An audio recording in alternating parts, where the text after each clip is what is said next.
तान्या जी, आप अकबरपुर की रहने वाली हैं और आपके पेरेंट्स अभी भी शायद यहीं रहते हैं और यहाँ से आप मेरे ख्याल से सेंट पीटर्स में पढ़ी थी। आप अपने बारे में कुछ बताएं सबसे पहले। हाँ जी, तो मैं पैदा अकबरपुर में हुई थी, पर जब मैं मतलब 13-14 साल तक मैं अकबरपुर में रही थी। उसके बाद मैं लखनऊ मूव कर गई थी। मेरे मम्मी पापा अभी लखनऊ में ही रहते हैं, बट वो अकबरपुर जाते रहते हैं। माय डैड, उन्होंने पूरी लाइफ उन्होंने अकबरपुर में जी है, तो ही लव्स अकबरपुर, मतलब उन्हें बहुत ज्यादा पसंद है। और मेरी दादी अकबरपुर में अभी भी रहती हैं, तो उन्हें अकबरपुर से बहुत प्यार है, तो मैं जाती रहती हूँ कभी कभी। तो मेरा आपसे पहला सवाल है कि जब आप यहाँ अम्बेडकर नगर में एक महिला के पे बड़ी हुई हैं, आपको क्या चुनौतियां यहाँ पे एहसास हुई के बाद? जब मैं अकबरपुर में रहती थी तो मैं काफी छोटी थी, तो मुझे एज अ महिला कम, और एज अ छोटा बच्चा ज्यादा याद है, तो मैं उस बारे में उतने अच्छे से बता नहीं पाऊंगी। पर जब जितना मुझे याद है, उस हिसाब से लखनऊ और अकबरपुर में काफी अंतर था। जैसे लड़के लड़कियां एक साथ बिहेव करते थे। स्कूल में जैसे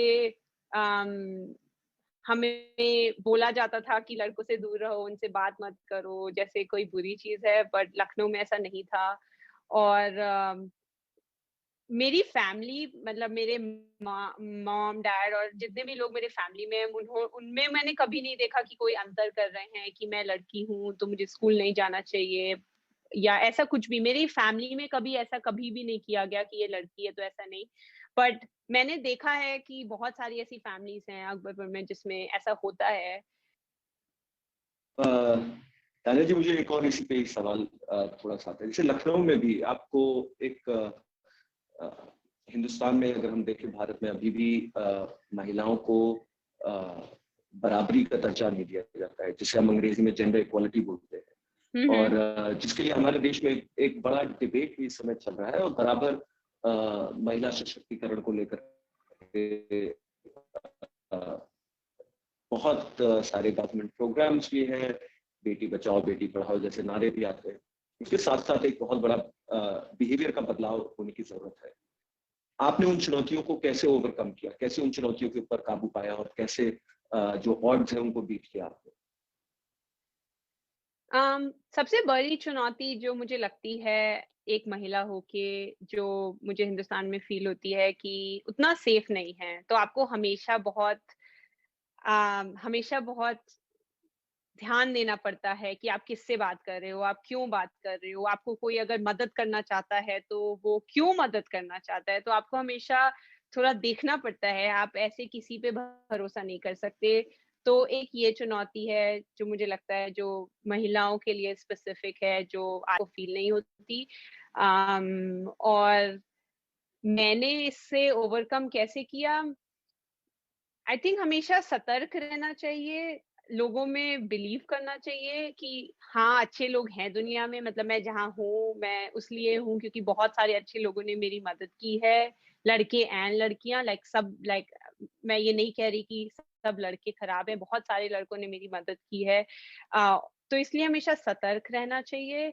और तो एक ये चीज है। और दूसरी चीज जो मुझे लगता है कि हमेशा जिसने मुझे मदद किया है, कि अगर तुम्हें लगे कि कुछ गलत हो रहा है तो बोलना चाहिए। तो अगर मुझे कभी भी लगा, जैसे मेरे स्कूल में अकबरपुर में तो होता ही था बहुत ज्यादा कि लड़के लड़कियों में डिफरेंस मुझे लगता है, बट लखनऊ में भी ऐसा नहीं है कि कभी नहीं होता था, लखनऊ में भी कभी कभी होता था।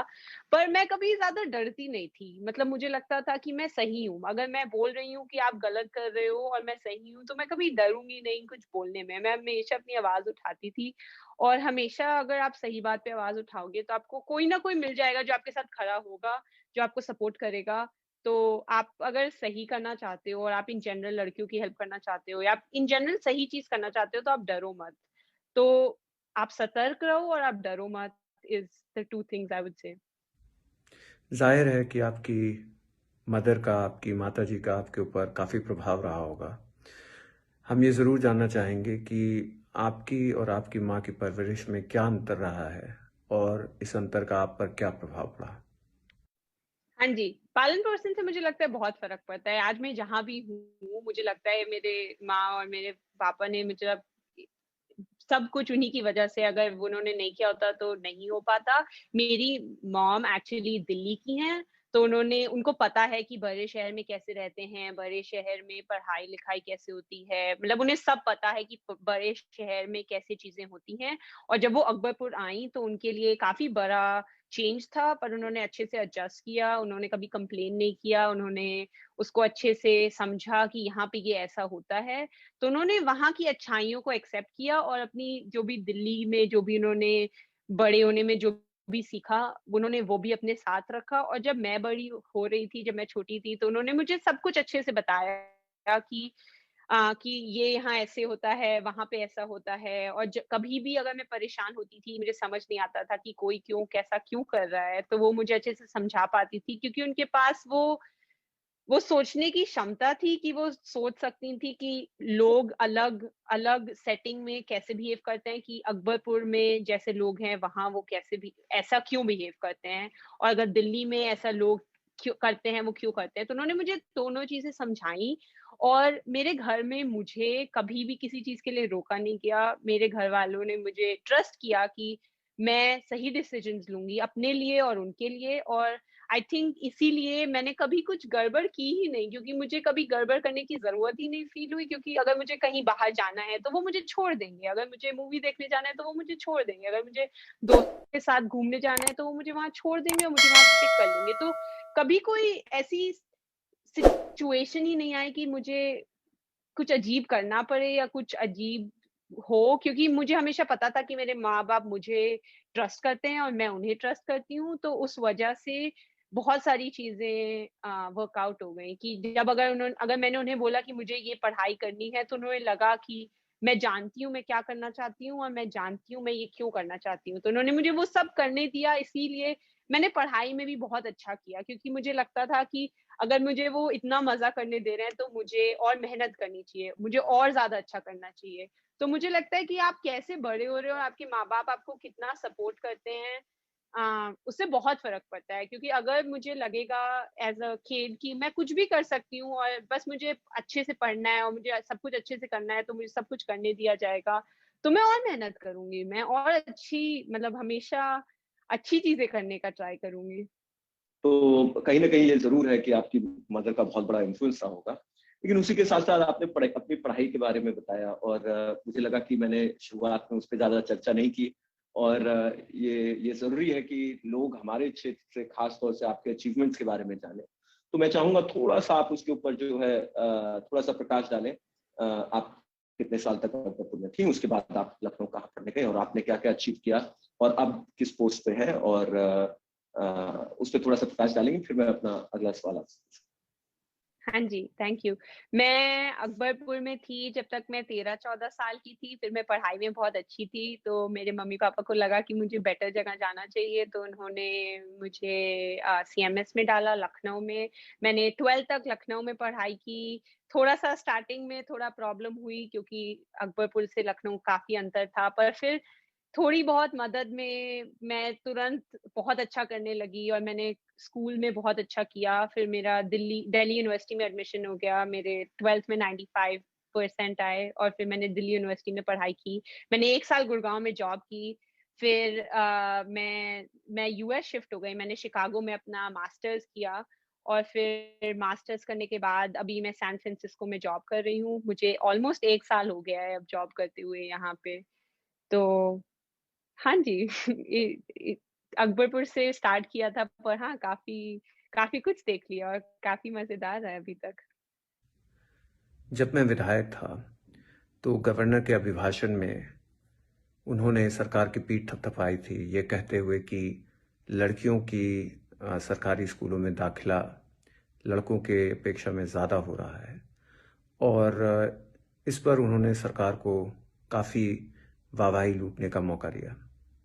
बाद में एक रिसर्च के ज़रिए ये भी पता चला कि लड़कियों का दाखिला इसलिए ज़्यादा होता है क्योंकि बेहतर शिक्षा जो कि प्राइवेट स्कूलों में माना जाता है कि मिलती है, वहाँ पे अभिभावक अपने लड़कों को भेजने का काम कर रहे थे और लड़कियों को उतनी बेहतर शिक्षा नहीं, उतनी अच्छी शिक्षा नहीं जो कि सरकारी स्कूलों में मिलती है, वहाँ पे भेजने का काम किया जा रहा था। मैं आपसे ये जानना चाहूँगा कि आखिर हम अपने समाज में इस सोच को कैसे बदल सकते हैं कि लड़कियां हमेशा दूसरे नंबर पे हैं। अच्छी बात है कि गवर्नमेंट स्कूल्स में बढ़ रहा है उनका एनरोलमेंट, और और लड़कियां जा रही हैं स्कूल। आई थिंक स्कूल एक पहला स्टेप है लड़कियों को बहुत अच्छा करने में दुनिया में। बट अगर आप बात करें उसके अलावा क्या कर सकते हैं, मुझे लगता है बस ओवरऑल मेंटालिटी चेंज करने की जरूरत है। जब हम बात करते हैं लड़कियों के बारे में, तो अपार्ट फ्रॉम कि उन्हें पढ़ना चाहिए, कुछ चीजें बिल्कुल अनएक्सेप्टेबल हो जानी चाहिए अब दुनिया में, जैसे डाउरी, दहेज। दहेज अगर कोई भी सुन रहा है और ले रहा है 2021 में, वो बिल्कुल बिल्कुल भी ठीक नहीं है वो बात। तो दहेज तो एकदम तुरंत बंद होना जाना चाहिए, और क्यों क्यों उसका सही रीजन पता होना चाहिए, क्योंकि लड़कियों को जिस जिस तरीके से लड़कियों के बारे में सोचा जाता है, मुझे लगता है वो चेंज करने की जरूरत है। एंड जो भी लड़कियों के बारे में अगर किसी भी गलत तरीके से बात कर रहा है, उसको सोचना चाहिए उस वक्त। और अगर आपके सामने कभी लड़कियों के बारे में इस गलत तरीके से बात हो रही है आपके दोस्तों में, आपके फैमिली के बीच में, तो आपको उसी वक्त रोक के बोलना चाहिए कि नहीं, ये ठीक नहीं है। तो सबसे पहले आई थिंक मेंटालिटी को चेंज होना चाहिए गर्ल्स के बारे में, कि लड़कियां भी बहुत आगे कर सकती हैं। आई मीन कुछ भी कर सकती है। I mean there is no difference between लड़के और लड़कियों में, अब कोई डिफरेंस बचा नहीं है। वो जो चाहे कर सकती हैं। मेरा आखिरी सवाल है कि आप आखिरी बार अंबेडकर नगर कब आई थी और आपने अंबेडकर नगर में क्या बदलाव देखे जब आप अंबेडकर नगर छोड़ के गई थी, और अब में क्या फ़र्क है? और तीसरा, आगे भी आप अंबेडकर नगर में क्या बदलाव देखना चाहेंगी? किस तरह से आप अंबेडकर नगर को अग्रसर होते हुए देखना चाहेंगी? बहुत बहुत धन्यवाद। मैं आखिरी बार अंबेडकर नगर 1 साल पहले आई थी, और बदलाव की बात करें तो मुझे लगता है कि और बहुत ज्यादा शॉप्स खुल गई हैं, और मैंने देखा 2-4 और स्कूल थे वहां पे, और थोड़ा बहुत और साफ था। मुझे मैंने बहुत टाइम नहीं स्पेंड किया अकबर में जब मैं लास्ट टाइम गई थी, बट जितना भी देखा मैंने उतना मुझे लगा कि पहले से ज्यादा ही बेटर है। मैं अंबेडकर नगर में अच्छे स्कूल्स देखना चाहूंगी। मैं चाहती हूँ कि वहाँ पे बच्चे स्कूल्स, वहाँ पे ही अपॉर्चुनिटीज मिल पाए उन्हें। लखनऊ या बनारस या राजस्थान कहीं जाने की जरूरत ही ना पड़े। अकबरपुर में ही ऐसे स्कूल्स हो जहाँ वो जा सके, जहाँ उनको पढ़ाया जा सके, और अच्छे टीचर्स हो जो उन्हें बता सकें कि अच्छा इसके बाद क्या कर सकते हैं। क्योंकि मुझे नहीं लगता स्मार्ट लोगों की कमी है अकबरपुर में। बहुत सारे स्मार्ट लोग हैं, बस उनको सही जगह पहुंचने की कमी है। तो मैं बोलूंगी अच्छे स्कूल्स अगर हों तो अच्छा रहेगा। और मुझे लगता है जो लोग अकबरपुर से गए हुए हैं, जैसे कि मैं, जो लोग अलग अलग जगह जा चुके हैं, उनको उनको भी मे बी वापस जाके थोड़ा टाइम स्पेंड करना चाहिए, ताकि वो जिस भी तरीके से थोड़ी और मदद कर पाए। जैसे रितेश सर भी ट्राई कर रहे हैं कि हमारी वॉइसेस को अकबरपुर के लोगों को पहुंचा पाएं, ताकि उन्हें पता चले कि अच्छा अकबरपुर से लोगों ने ये कर लिया, ये करके। तो उनको बताना कि आप जो चाहो आप वो कर सकते हो, बस आपको कोशिश करने की दूर है। तो वो हेल्प करना, जो आई थिंक रितेश सर जी बहुत अच्छे से कर रहे हैं। तो आई थिंक ये दो बदलाव आई थिंक मैं बोलूंगी कि अच्छे इम्पोर्टेंट हैं अकबरपुर के लिए।